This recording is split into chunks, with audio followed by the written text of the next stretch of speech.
After you. You, Eddie. No, you first. Yeah, the divide of our country has become poisonous, partly because the political parties there was a liberal wing of the Republican Party and a conservative, and in states like Mississippi and Louisiana we grew up, we still have John Bell Edwards, a Democratic governor, but we had people who could work together across the aisle. I think partly it's our old profession, which is the media, has made as a business model becoming polarizing, but there are about 20 or 30 other reasons that that's happening. I do believe that the way to sap the poison will be from the ground up. That in certain communities, including Mississippi at its best, and including New Orleans and Louisiana, people know they have to work together, and they tend to have each other's back. But when we get onto the national level, especially when it comes to voting, people have gone very into their corners and tribes.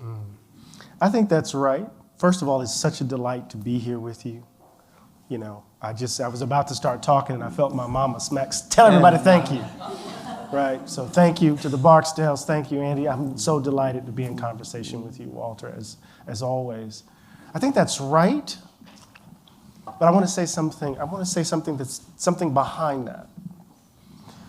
I don't think we have resolved the issues of the Civil War. That we're still in it. And that resolution can only be found, I think, when we confront what's at the heart of the divisions. Which is race? In part, which is this sense of a region that feels defeated. And remember, that region is not just the South, because when we think about migration, it's not just black folk moving from rural countryside to cities to the north. It's also white Southerners moving west, right? And how do we begin to see the nature of the national landscape shifting as these populations move? And so I think the contradictions that have haunted the country since its inception are pronounced, are exploited, are exploited by politicians, exploited by media conglomerates, where we get this kind of crossfire kind of approach, where our passions, our grievances are exacerbated. So on the one hand, I think you're right that there are these developments that have led for a kind of centrist voice to be pushed out. But I think behind it is something more fundamental. And behind it, too, is a deep resentment, which unfortunately is understandable, about a middle class and working class that got hollowed out by 50 years of globalization, which we all thought was going to expand the pie. And people, for the first time, perhaps in a century, feel that their kids are not going to have a better life than them, that they're not going to have good jobs at good wages. And that adds to a resentment that plays itself out in the race card, plays it out in populism, plays it out in a revolt against the elites.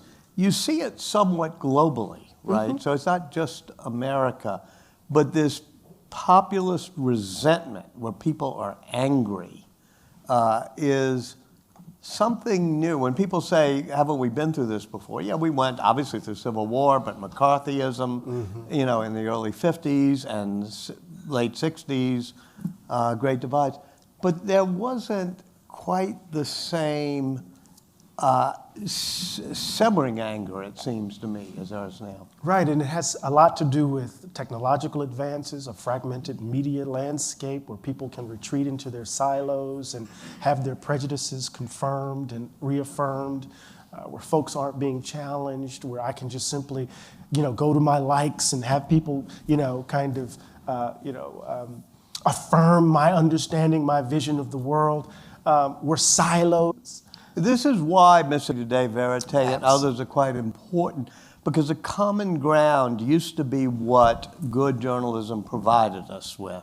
And so you play to those resentments against a backdrop of historical considerations and concerns that are vexing, the contradictions that are at the heart of the country. And you have this algorithm that seeks to excite it, to expand it. And what did you get? You get rage-induced politics. You get anger at the heart of it. You get resentment. You get grievance. This is what we traffic in so many ways, right? And then you combine it with the evisceration of any robust notion of the public good. Mm-hmm.